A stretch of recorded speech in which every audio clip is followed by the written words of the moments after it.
Hey there, Lucas back at it again. I'm not sick anymore, as you can see and hopefully hear.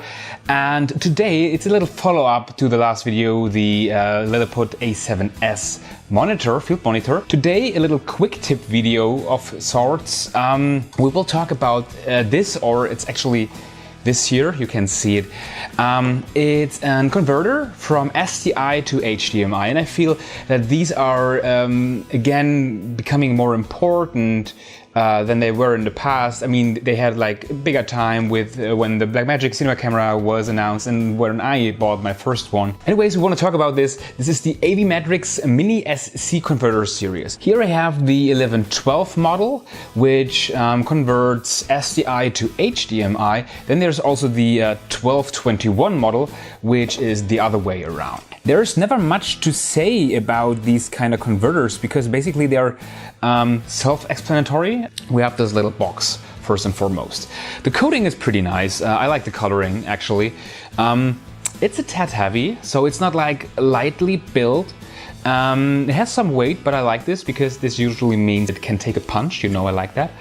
On the one side we have the SDI input, and on the other side we have the HDMI output.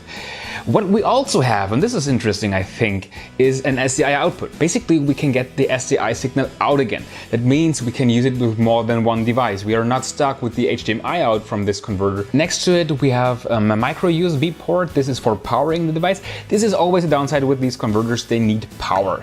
But actually I had trouble finding any source that wasn't able to power this device. So it takes USB, micro USB, a cable is supplied. You can use phone chargers, power banks, battery plates, whatever you have. I have like a huge chain of cables lying around here. I have long cables and I use this for a reason, because I wanted to have a bit more room when I handle this sick Ursa Mini Pro here and this little device. So I have hooked up a USB cable now. You can see the green LED, so this means it's running. Then, of course, I have to also power my field monitor. Yes, this is like a huge, nice dance. And we can see it, we have an image now. So I try to position it here. So let me quickly get this on so I also can see what I'm doing here. So, as you can see, we have an image on our monitor, which is pretty cool. I have a wide angle hooked up. It's the Tokina 11 to 60mm, which is like a little bit cine modded. So you can see it works quite well. This is cool. So we get a signal on our Ursa camera. On an Ursa camera, and of course, if you have the budget for like such a camera, you always have also a monitor for with SDI and so on and so forth. We all know the babble. So basically, this is not always the case. And maybe you have a field monitor laying around at home and you're renting this camera. You don't want to rent another monitor, so it's nice to be able to use what you have. One downside with this little adapter here, or with most adapters here, is that they only are able to handle signals up to 1080p. So we have no problems with 60p signals for this device, but we cannot go any higher than HD. This is not always a big problem. And in case of the Ursa camera, let me tell you a secret. You have the little second SDI port in the front of the camera, which is there for like the little the EVF, a pretty nice one. This port is not able actually to output 4K, so you can only output HD from that port. That means even on your high-end EVF OLED thingy with the perfect quality, you have like only the HD signal, and still you're able to pull perfectly fine focus with it. So now you may ask yourself why I even buy one of these things. Because you may remember back when I had the Blackmagic cinema camera, the 2.5K version, I also had one of these converters already, which worked quite okay. And there's a reason I got this one, because the other one broke. Easy as that, it's not working anymore. There's no reason behind it, it just would not turn on anymore. Poof. So I got this one. And another reason for me to get such a device is I'm actually not using it that much with cameras. The reason I got this is because you can also use it with a DeckLink card or any other I/O device card back in my computer. Imagine this: you have you want to build your grading station, your post-production station, whatever, and you want to buy an I/O card. So you have the choice of buying a very expensive big card which has all the outputs and all the inputs, or you want to save some money because you only want to monitor things and have one which SDI or HDMI out. So it's not both. You can like save a lot of money when you only get one output at a time. And when you're at HDMI, you're stuck with it. So maybe when you update your monitor to a really great broadcast one, you cannot use it anymore. But, and this is the reasoning for me, when I have an SDI DeckLink card, I can hook up this little device and use an HDMI monitor that I may have now.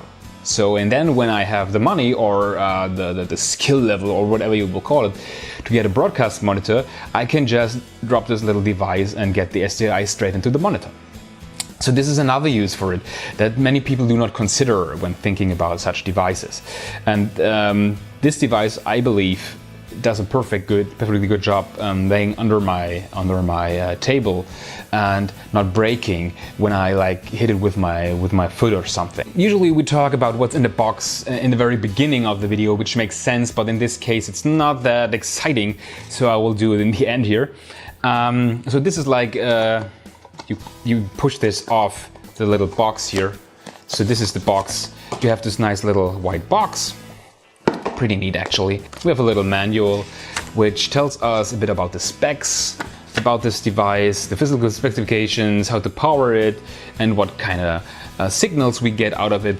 Underneath we have, as I told you before, a USB cable. It's actually quite long. That's a long USB cable. I mean, not super long, but this is with a Euro connector, pretty cool for European customers.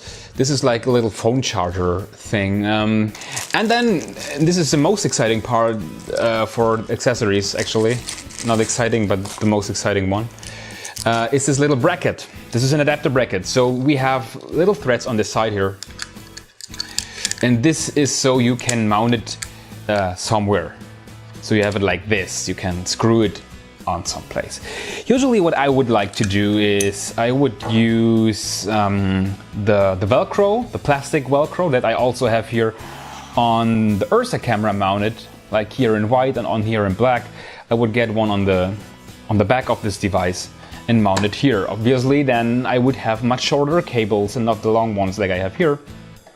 But this is, I think, a good way to mount things. That's it, AVMatrix Mini SC converter. Pretty good thing, pretty solid thing. Can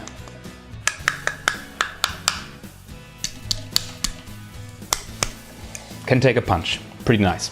Thank you very much for watching. Hopefully soon with more videos, other videos. I think I will get into the post-production stuff again a bit, like tutorials and stuff like that. Hope you like that too. And by the way, if you ask yourself why I always sit in another space in my apartment, I have not figured out yet what the best place for these videos in my apartment. So maybe next time I use my kitchen or something like that. So if you have some insight on that, write it in the comments. If you have any questions, write them in the comments. Thank you so much for watching again. I hope to see you next time, and bye. Have a beautiful weekend or week or whichever day it is you watch this. So bye.